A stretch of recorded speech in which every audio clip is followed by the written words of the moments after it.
à tous et bienvenue dans cette nouvelle vidéo qui va être assez courte normalement puisqu'on va faire l'update d'octobre et en octobre je n'ai fini que 2 livres. Voilà, ça risque d'être rapide mais pour rendre la vidéo d'une durée un petit peu plus raisonnable, j'ai aussi le combiné avec mon book haul d'octobre qui va lui aussi être assez rapide, on va pas se mentir. Mais ça m'arrange plutôt parce qu'en fait je suis un petit peu en retard dans mon planning, mais bon, ça normalement vous le voyez pas. Sauf si je sors encore cette vidéo en retard. Mais on va espérer que non. Bref, je pense que vous avez vu aussi, j'ai changé mon petit décor. Je suis dans mon salon, tout simplement, avec ma pile à lire. J'avais un petit peu la flemme, on va pas se mentir, d'installer toutes les lumières, etc. dans ma chambre. Et comme il y avait plutôt pas mal de luminosité dans cette pièce aujourd'hui, je me suis dit pourquoi pas tenter. Je sais pas si ce décor vous plaît, si vous préférez ici ou dans ma chambre. N'hésitez pas à me le dire en commentaire. J'arrête de blablater, on va passer à l'update et avec ma toute première lecture du mois d'octobre. Il s'agit de La Chute de Colis, écrit par M.R. Carré et publié aux éditions La Talente. Je pense que depuis le temps où vous avez compris que les éditions La Talente c'était un petit peu mes éditions chouchou. J'aime quasiment tous leurs livres, donc vraiment je vous les conseille fois 1000. En tout cas pour ce qui est de cette lecture, c'est le tome 3 qui vient clôturer la trilogie de la saga Rempart. Et quelle fin! Quelle fin, j'ai adoré, vraiment. Cette saga, c'est une saga coup de cœur. Le tome 1, ça avait été un coup de cœur. Le tome 2, ça avait aussi été un coup de cœur. Et ce tome 3, on continue sur les coups de cœur. Vraiment, j'ai adoré lire les histoires de Colis, j'ai adoré cette fin qui nous emmène dès le début dans un environnement nouveau avec plein de nouvelles questions encore, des nouveaux personnages, une nouvelle intrigue qui vient s'incrémenter à l'intrigue principale et qui va aider à démêler tout ça, mais je vous en dis pas plus. D'ailleurs, je suis désolée pour ceux qui ne connaissent pas, je vous fais pas trop de résumé, mais j'en ai déjà tellement parlé sur ma chaîne. Je pense que ceux qui sont là depuis un moment, ils vont me haïr si je continue à faire le résumé de ce livre. Donc n'hésitez pas à aller voir, en plus je voudrais pas vous spoiler, mais vraiment c'est un post-apocalyptique de qualité. Bref, pour en revenir à mon update, à mon avis lecture de ce tome là, eh bien c'était une lecture hyper prenante comme je vous le disais, on rentre tout de suite dans le vif du sujet, que ce soit la partie Colis ou la partie de l'autre personnage, le point de vue qui arrive dans le tome 2, les deux sont assez complémentaires puisque au moment où il y a beaucoup de choses qui se passent chez Colis, chez l'autre personne je trouve que c'est hyper intéressant mais c'est un petit peu moins comment dire dans l'action, voilà, je cherchais mes mots, c'est un peu moins dans l'action, c'est plus posé, c'est plus dans la réflexion et du coup c'est assez complémentaire, on a des moments de pause et quand Colis ça devient un petit peu plus posé, c'est l'inverse, du coup il y a une balance entre les deux qui se fait plutôt bien je trouve. En tout cas j'ai trouvé que le livre amenait vraiment une fin intéressante à cette histoire et qui m'a plutôt convaincue, même si au début j'étais un petit peu perplexe parce qu'il y a tellement de nouveaux éléments qui arrivent que je me demandais vraiment comment l'auteur allait réussir à vraiment mettre le point final à cette histoire à la fin de ce tome là, mais au final je vous assure il faut lui faire confiance les yeux fermés. Ce tome là ne déroge pas à la règle des petits teasers aussi de l'auteur hein, et particulièrement en début de livre où il nous met une phrase,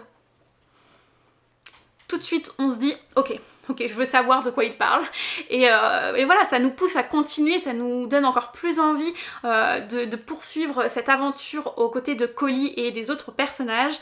Bref, ça a vraiment été une lecture hyper riche, hyper intense en émotions aussi. On va pas se mentir, à la fin j'ai pleuré comme pas possible. Bon, après je suis pas une référence là-dessus, donc clairement c'est pas parce que j'ai pleuré que ça sera le cas pour vous, loin de là. Mais voilà, ça a été une très belle lecture et ça a été une très belle fin. Je vous le conseille fois 1000. Commencez cette saga, poursuivez-la, je ne sais pas, mais tentez l'aventure. À la suite de ça, j'ai lu Le Problème à 3 corps, le tome 1. J'allais dire le tome 3, le tome 1 de la saga du même nom, Le Problème à 3 corps de Liu Cixin. J'avais déjà lu un livre de cet auteur, Boule de foudre, et je vais pas vous mentir, j'ai préféré Boule de foudre à celui-ci, mais c'était plus niveau histoire et thème abordé, on va dire. C'est pas vraiment le thème, mais enfin, il y avait des éléments dans Boule de foudre que j'ai bien plus apprécié que dans Le Problème à 3 corps parce qu'il y avait un espèce d'élément mystérieux dans Boule de foudre que j'ai tellement adoré, mais ça n'empêche pas que j'ai aimé aussi cette lecture. Ça a été une lecture beaucoup plus beaucoup plus le bug, beaucoup plus réfléchi, beaucoup plus demandeur d'énergie et de concentration encore que Boule de Foot qui était déjà à un certain niveau on va dire. Celui-ci niveau science c'est un step au-dessus je trouve. Je vais pas vous faire le résumé de peur de vous spoiler mais ici on est sur de la hard SF avec des éléments hyper mystérieux qui se passent autour de la science. Je sais pas comment résumer de toute façon ce livre, mais voilà, si vous avez envie de tenter la hard SF, je peux vous le conseiller. Je vous conseillerais peut-être plutôt Boule de Foudre en premier, qui est un petit peu moins bourrage de crâne au niveau science, on va dire, que celui-ci qui en a beaucoup plus encore, je trouve. Mais voilà, vous pouvez très bien commencer par celui-là aussi. Il y en a plein dans la LC qui ont commencé Luxigzine avec ce livre-là et qui ont adoré. Donc en fait, vous faites ce que vous voulez. Mon ressenti de lecture était peut-être aussi un petit peu biaisé par le fait que c'était pas trop une lecture dans mon mood à ce moment-là puisque j'étais dans un mood de lecture un petit peu pas terrible on va dire. Enfin pas terrible, j'ai pas trop envie de dire ça, c'est juste que j'avais pas spécialement envie de lire énormément et du coup lire par-ci par-là mais pas avancer vraiment dans le livre, ça m'a pas aidé à rentrer dedans autant que j'étais rentrée dans Boule de Foot par exemple. Néanmoins, je vais me répéter, mais ça reste quand même une très très bonne lecture qui est bourrée de mystères et dont le côté scientifique peut être un petit peu trop dans ce livre, mais en même temps non, c'était bien quand même. Moi j'ai adoré mais le côté science ne me dérange pas. Donc ça va surtout dépendre de vous et de votre attrait pour la science je pense.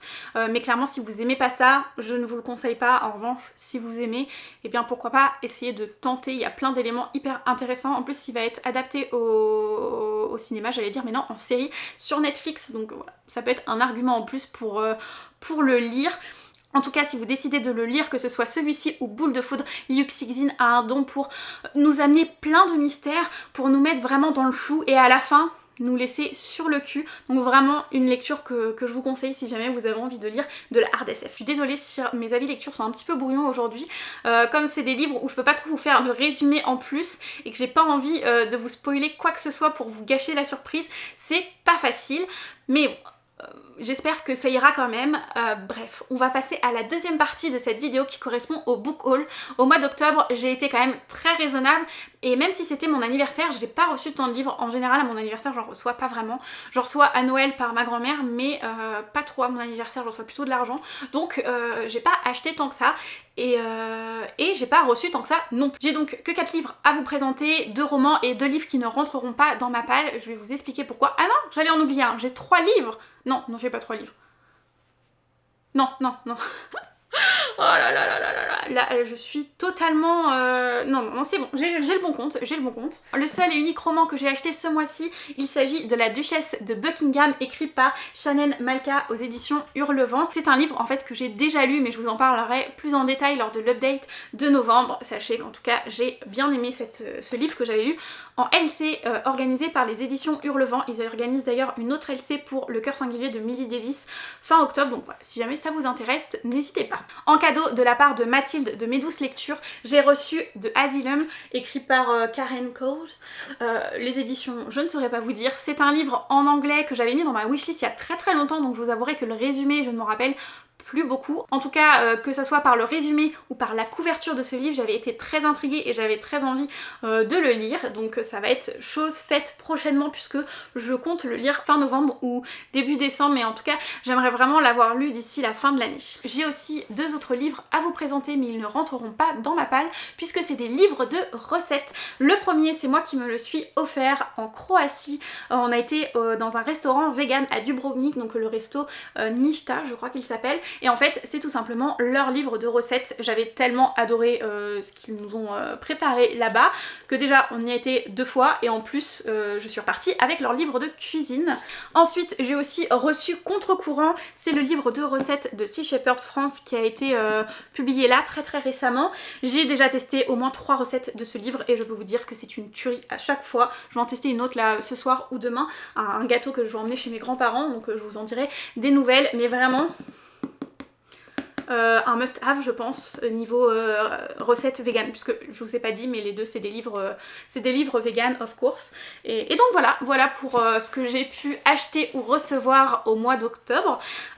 C'était assez court comme vidéo mais c'est pas plus mal. N'hésitez pas vous à me dire ce que vous avez lu au mois d'octobre, ce que vous avez acheté ou même si c'est au mois de novembre, hein, peu importe.